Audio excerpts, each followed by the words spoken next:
Starting out August with a twofer. I needed a break. It's 7:45 and I'm still here doing billing, so I wanted to see my little easel. Yeah. My cousin was here for a couple hours today, and he's going to be here Monday and Tuesday, and we're going to do a complete look through all of our customers, where all of our money is going that we spend, because he has the charge card, and the majority of our spending, well, a lot of the spending comes from the charge card. Mainly I just write out checks for like payroll and a few things, but so we're going to go through and do a breakdown and see how much gas we use, and we're going to do a whole lot of stuff on Monday and Tuesday. We've been needing to do it for a while, and he's just going to do it, finally. Even though they're busy. But Monday's usually a calm day. Mondays at our business, there's no routes. That's the day that they prep all the units that they got to put out that week, gets things cleaned up, power washed, do what they need to do to set things up for the week, and to get all the trucks ready to roll early Tuesday morning, because they leave the routes. Jay and Kurt, Ron's friend, he calls him Dirty. He'll answer the phone and say, "Dirty," and I'm like, what the heck? And I realize that's Kurt's nickname. And so they leave at like 5 or 6 o'clock in the morning, because most of these construction sites, there's nobody on site then, and it's the easiest time to get there. Because there are times that we can't service on some sites because we can't get to the toilet. And the other day, Jay, who finally did something good, because we had a call from one of our clients. See, now I'm going to just complain about work, but this is it. For all you who don't know, I own a portable toilet business, because people tend to ask me what I'm talking about, what kind of business I have. That's what I have. Pride, the portable toilet company. And so, the young ones, we have 2 young guys. One isn't really going to be working for us anymore, like I said, because he got his license suspended. So, we don't have enough work for him to do around the shop. The majority of our work is driving routes. So, poor Noah, yeah, he's young and dumb, like I said earlier, young and dumb. He will probably not be with us anymore. And so, but sometimes he and Jay, the other young guy, would have a habit of getting to one to service and not be able to get to it and just skip it, but not say anything to Ron, the boss. And I'm the boss, but he's their boss. So Ron got a call today or yesterday from somebody saying, "Hey, the one unit we have at so-and-so hasn't been cleaned for a couple of weeks." And that was because I guess they couldn't find it or whatever. But instead of saying what the protocol, I told Ron, you need to set up a protocol, because they need to call you. You all have phones. You all have communication. There should be no excuse, because that costs us money, because then we have to run back out there and do that. That's a big waste to do that. But Jay the other day got to a site and couldn't get to it. He got his cell phone out and took a picture of the situation, which he sent to Ron and say, "Ron, I can't get to this toilet. Here, look." That way when the customer calls, Ron can explain the situation, because he saw it, and say, "Hey, this is why it didn't happen." And if they want to see the photo saying, "Here, I will text you this photo. You can see why we couldn't get to your toilet." You know, it just, I said they have to learn that there's consequences if they don't communicate. That they have to do it on their own time. If they, there has to be some consequence, so it's not done regularly. So we talked about that today, and so yeah. we might be getting yet another truck and a sub business. Somebody who knew Ron went into a septic business and got out of it. He has a septic truck that has just been there, and he doesn't. He told Ron, he said, I don't want to go to waste. We have it. It's at our shop, and we want to get it licensed. We want to see if we can do it as a sub business to ours and call it like Pride Septic, which is something that Kurt would do, mostly that doing septics, and so that's something that's coming up. I don't know when or how much or what we're doing, how we're paying for the truck, but apparently that's going to happen. I know this is all fascinating, isn't it? I'm in work mode, can't you tell? Oh man.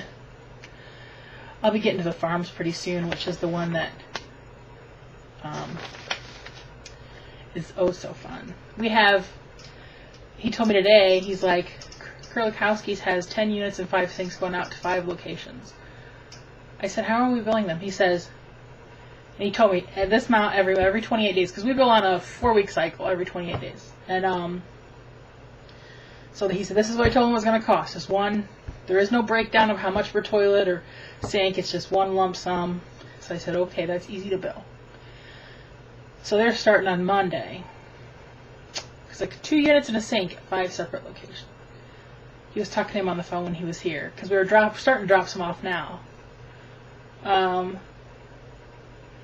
Okay, I'm sure you're tired of the crapper stuff now. My dad, he came in here a little bit ago and said, he's going up to McDonald's and getting a caramel frappe for my cousin Bart.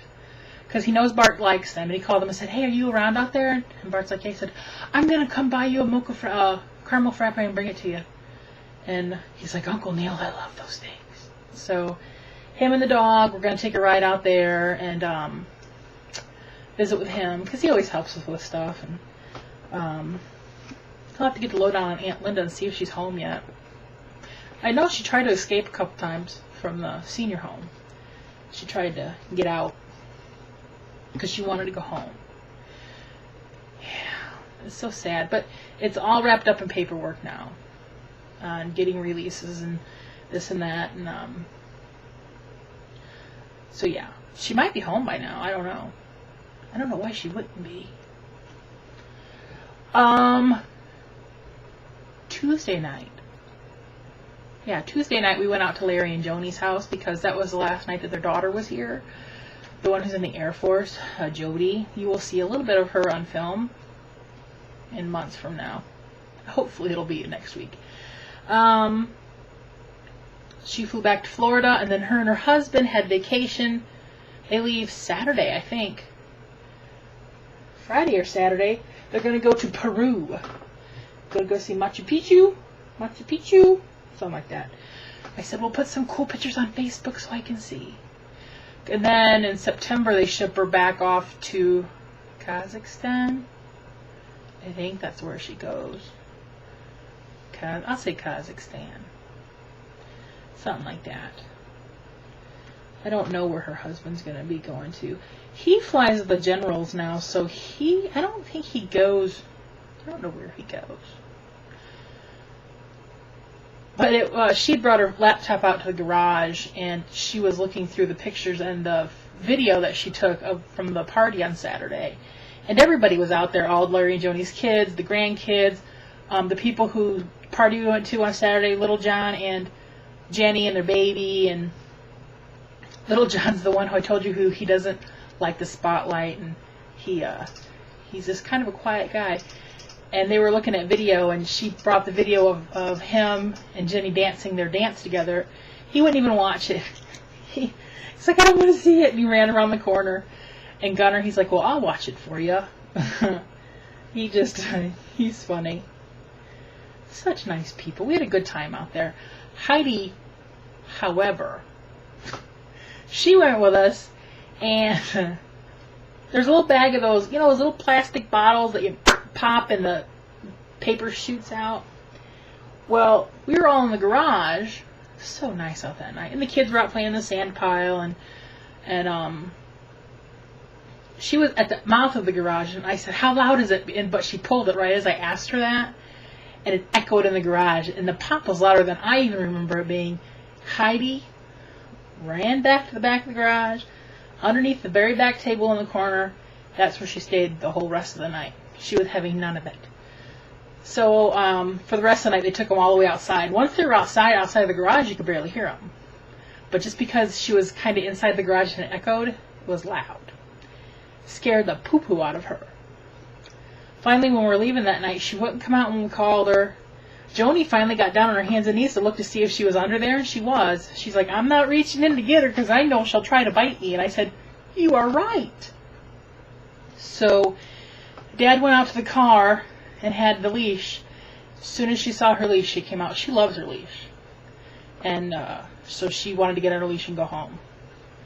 So, but nobody saw her for the rest of the night. She's like, I'm out. Screw you people. So it was a fun night. All kinds of little kids out there. The youngest was like 3 months old. That's John and Jenny's little baby. And who else was out there? Braden, who's 2. And Ella, who was 2. And then there were a couple 4-year-olds. And it kind of went on up from there.